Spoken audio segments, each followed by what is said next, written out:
This video is brought to you by Dr. Kristen R. Bromley's Guitar Method Book Series and Online Music Academy. Hi, I'm Dr. Kristen Bromley. Welcome to my online academy. I'm delighted to be here with you in these online lessons. In this video, I'm going to go over some bar chord shapes for sus2 chords. So recently in the lesson series, we've been learning the sus2 voicings that we use to play open position chords. We worked on some chord progressions with those and it's been great. Now we're going to look at the bar chord options. Once we've looked at these chords and got how to finger them down, we'll play a couple chord progressions together. Of course, we'll be jamming you, me, and the band as we play those chord progressions, so it's going to be great. This video accompanies lesson 20 from my Chords and Harmony Books 1 and 2 method book. In the book, we're starting on page 133. You'll see the diagrams for these chords there on that page as well. And we'll be on page 134 as we're playing the chord progressions that we're going to work on these chords with. Alright, so let's take a look at these two shapes. We've got a 6th string form and a 5th string form, just like we have when we're playing our normal bar chords. So these are a little bit tricky. The one off the 5th string isn't so bad to finger, but the one off the 6th string is pretty difficult to finger.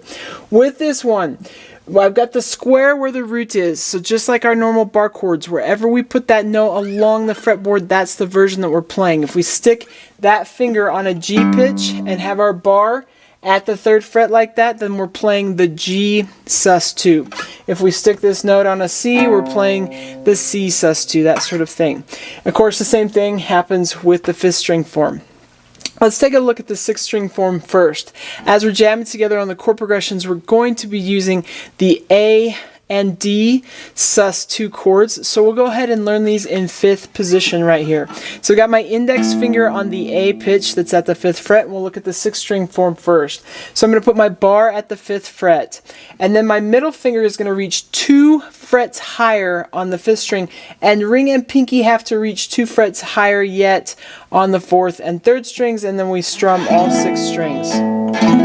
Now this chord is extremely difficult to play. So index finger there with the bar, middle finger 2 frets higher, ring and pinky go 2 frets higher yet. So 4 frets higher than the bar. So if I stick my index finger and put that bar at the 5th fret, I've got my bar at the 5th fret, I'm on an A pitch, so we're looking at an A sus2 as I demonstrate this. Then middle finger goes 2 frets higher, ring and pinky again 2 frets higher, so 4 frets higher than the bar. I'm going to play all 6 strings. This is especially hard to play the lower you go. The higher we go, the closer the frets get, the easier it is to play. This one is very, very challenging to play, but that's how we can do it. A sus2, just like that. Now the 5th string form is much, much easier. We'll use our bar again at the 5th fret as I demonstrate it, so we're going to be playing D sus2. With this one, we don't play that low 6th string, so as we play the bar, we want to just set our finger, our index finger, up against that string to mute it, so that if we strum it, it just is a muted string.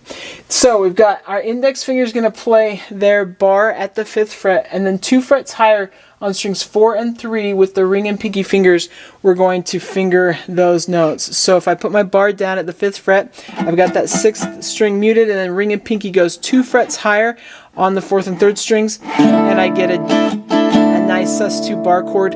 This is a D sus2. If you come across the occasion where you need to play a D sus2, or I should say a sus2 bar chord, I personally usually try and finger it with the 5th string form rather than the 6th string form, because the 6th string form is pretty challenging. It actually would be easier to create a 4th string form out of the D sus2 voicing and just have a 4-string form. To play A sus2 that way, I just need to be 2 frets higher. I've got a doubling of the A, so I have my A on the 6th string.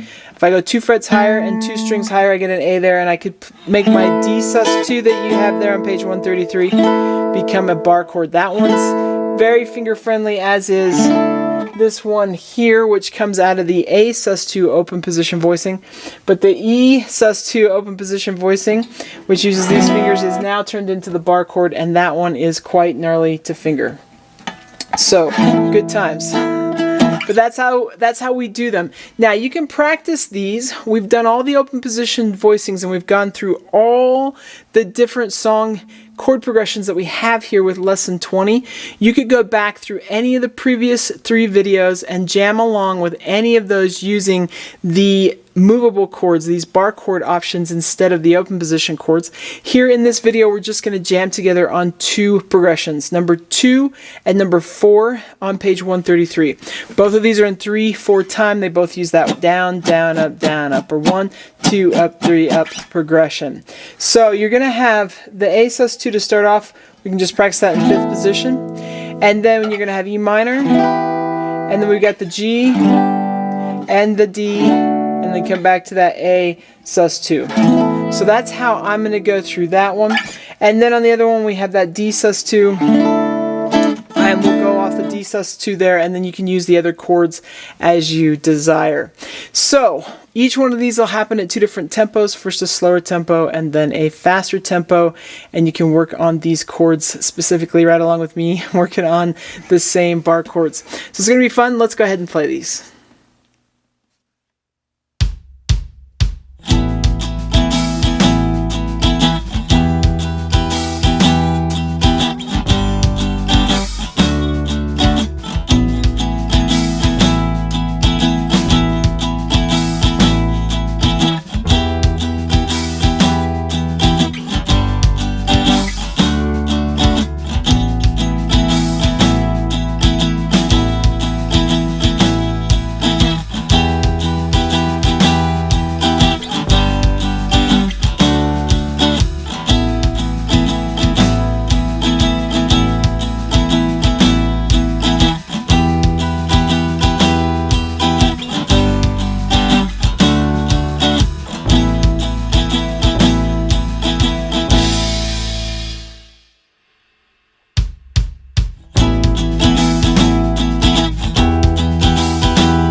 All right, fantastic. I hope you are having fun with this. In the next video, we're going to continue with lesson 20. We're going to take a look at sus chords or suspended chords that have the fourth and the second. So we've learned sus4 chords that are also commonly known as sus chords, and we've now been working on the sus2 chords. So in the next video, we're going to take a look at how we can have both the fourth and the second in the chord. For sus4, add 2 chords. It's going to be great. Take care, and I'll see you next time. Thanks for watching this video. If you found it helpful, please hit the like button and subscribe to the channel. And be sure to check out more great content. You can find more information about me and my products at KristenBromley.com. Take care.